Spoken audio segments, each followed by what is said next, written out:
But as it's gone on, progressively, I realized how much it's not that I need it.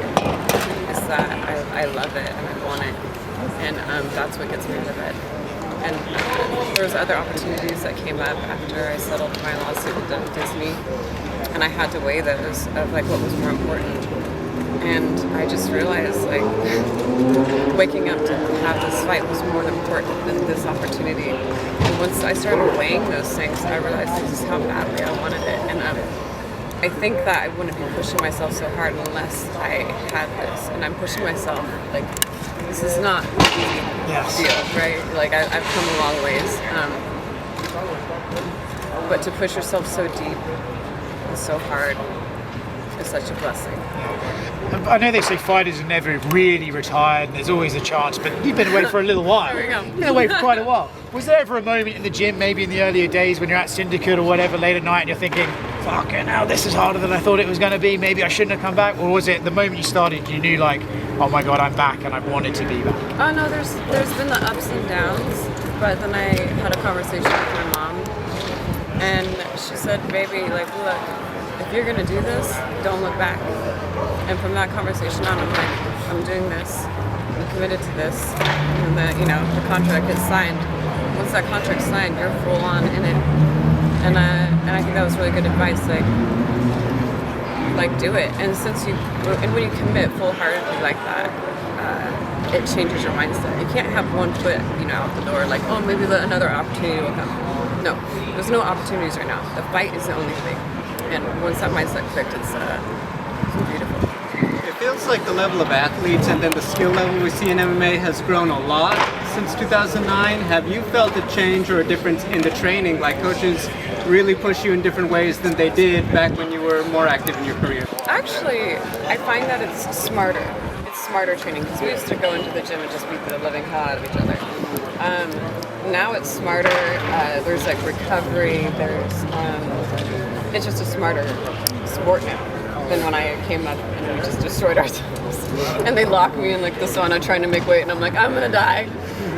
It's just a different sport. It's a more professional sport. It's got incredible athletes, more well-rounded athletes, and it's such a joy to be in there with them because I learn every single day.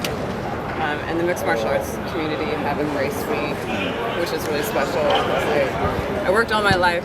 Like I was a fighter, and then I was working so hard to be an actress, and now I'm switching over to being a fighter. And it's like the mixed martial arts community has been like, cool, come on back.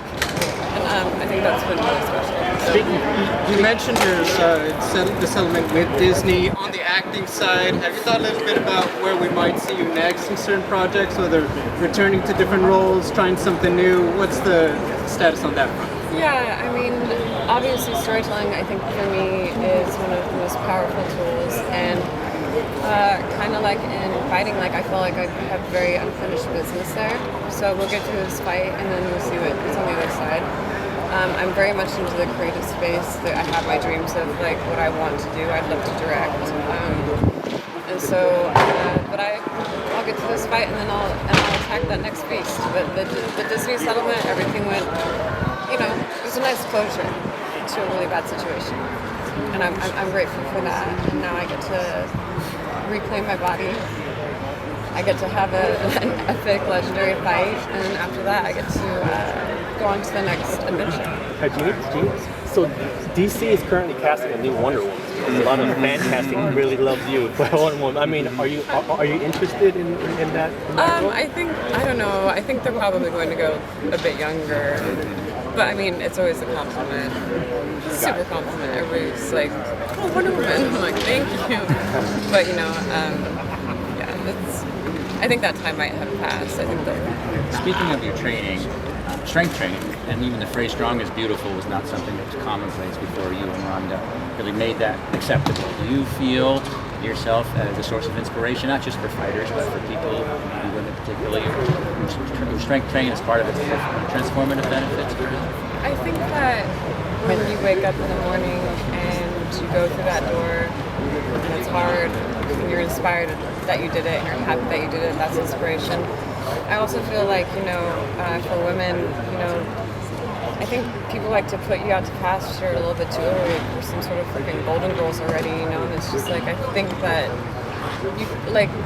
we're learning so much about the human body. We're learning so much about what we're capable of. I've learned so much about what my body is capable of, and I want women to know, like, you know, you can do anything. If I can come back and do an MMA fight after all this time, you definitely, females, you definitely can reach your goals. It's not going to be easy, but I want you to know you can.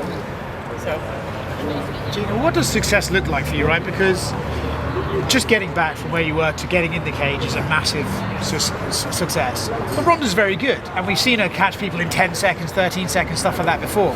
So do you look at it as like, listen, the journey to get back in the cage, have a fight with Ronda Rousey on this platform, that's a success? Or do you need to go in there and like beat her up, basically? What do you feel is like the victory here for you? I think standing here is a big success. I think standing right here is my success. The next success is, you know, training camp. The success after that is weighing in. The success after that is walking into the fight.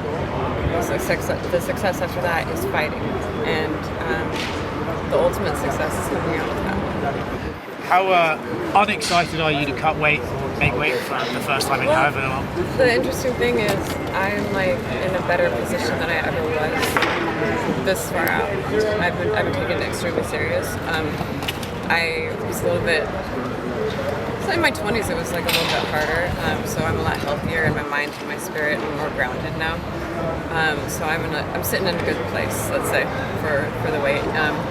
And I look forward to, no, I don't really look forward to it, but I've lost a lot of weight, and I hope it's an inspiration to people too. I'll release that information when I weigh in. I have to get to that weigh-in first. Thank you. We're gonna go this way. Are there any female fighters you're a big fan of right now in MMA? Oh yeah, Holly Holm, Amanda. I mean, all of them. Like, they're all inspirations. Rose. I mean, I became such a bigger fan of MMA like in the last years that I've been off than I ever was.